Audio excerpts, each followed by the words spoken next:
Hi guys, Ma'am Roxy nga pala.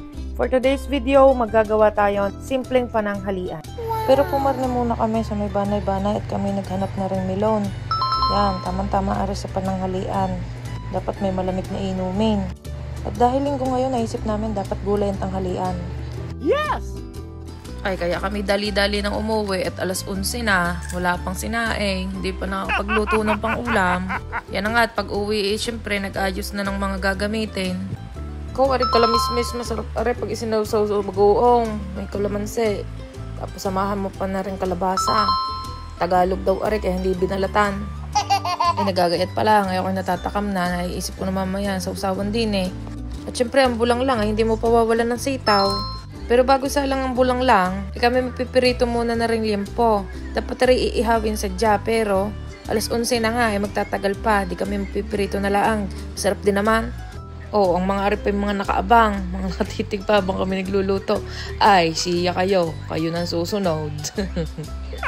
Okay, makatingin-tingin ng gayan. Ay, tunay nga palang mas maganda magluto din sa labas ng bahay at napakaaliwalas. Yes! Katipid-tipid pa sa gasaw at di uling na lang pinaglutuan. Oh, asngaw pa din kasarap. Ari nga palang liempong aray bago pinirito din ari nakamarinate na kanina pa. At usapan na nga namin karne ang aming uulamin at gawa ng may gulay. Saka na uli ang isda. Ay, kung talaga naman kayo naririnig, nangangamoy na aray, pagkakabango-bango ay nakakagutom lalo. Ang gusto ko nga palang luto ng ganito yung malutong-lutong pati balat. Siyempre maalat-lat ng kaunti at gawa ng gulay. May kawi, yan na nga. Oh, malapit na. Oh, yun nga pinagbali-balintong na diyan at nang malutong lahat ng parte. Ay, kako nga ay lulutong-lutungan mo yan ha at mas masarap pag malutong. Ay, tanong-tanong ka naman sa akin eh. Gusto mo ng malutong? Joke lang, di mabiro. Oh, yan na nga at naahaw na. Siyempre sabi ko ay kukuhanin mo yung mga bawang-bawang na yan. Oh, at yun masarap din pag pinapak. Bayo nga pala, may gulay pa. Bago magsahing, kinuha muna ang pinugugasan ng bigas at aring isasabaw doon sa gulay. Akin nga munang hinugasan na rin mga ginayat ko kanina. Eh syempre habang naguhugas din may batang kamali-mali.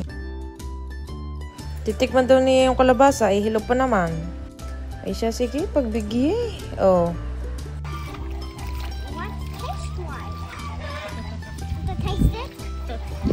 Okay, try it. Yan, at kinagat na nga. Hulugin na, luyat, nang lumasa na. Burbur na rin ang asin. Oh, habang nag-aantay din yung kumulo, papakita ko sa inyo pagkakaaliwalas din oh. Kaya kami din nalaang rin kakain sa labas. Kadami-daming kwento hulugin na ang gulay. Yeah, isa-isahin mo nang ilagay ang kalabasa, ang kalamismes at ang sitaw. Yan, wala nang maunat mahuli, sabay-sabay nang ihulog din sa loob. Yan, may okra nga din pala. Pakuliin lang at haluin ng kaunti at lagyan pa ng asin kung kulang pa ang alat. Kami nga pala din mahihilig sadya kami sa gulay. Teka muna, titikman ko muna kung pwede na. Hipi muna at baka mapasaw. Yummy! Siya ayos na re. Siya namang timplahin na rin mga sausawan ko. Bayati ang milaw, nagkakatasan. Tsurang are, mukha namang matamis. Pero ang isa din while waiting. Oh. At are na nga, tinimplahan na ang katas ng milong kanina. At yan, inilagay na doon sa taklob. Doon sa pinagkayuran.